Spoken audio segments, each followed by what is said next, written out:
नागमान में।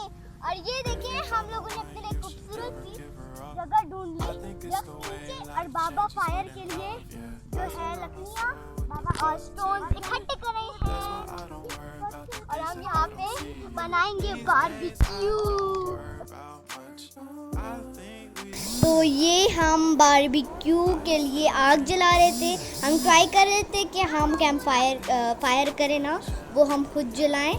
तो अभी वो आखिरकार जल गई, और बाबा ने उसके ऊपर जो है बारबेक्यू के लिए सीखें रख दी। ये देखें कितना मज़े का लग रहा है ये, और जब ये पकेगा कितना नरम, कितना मज़ा आएगा। नेचर में टिक्के खाने का अपना ही मज़ा होता है, और वो मैंने आज जो है देख भी लिया कि कितना मज़ा होता है नेचर में, और ये कितना जूसी और सॉफ्ट था, यमी। और जब हम वहाँ पे गए तो हमने देखा कि मौसम इतना अच्छा था, इतनी खूबसूरत हवा चल रही थी, तो हमें उसका फिर और भी मज़ा आया। वो देखें वो पत्ते भी हिल रहे हैं क्योंकि बहुत प्यारी हवा चल रही थी वहाँ पर। और हम लोग जब गए थे तो हम लोग साथ सलाद लेकर गए थे, जूस, पेप्सी, सब कुछ साथ लेकर गए थे।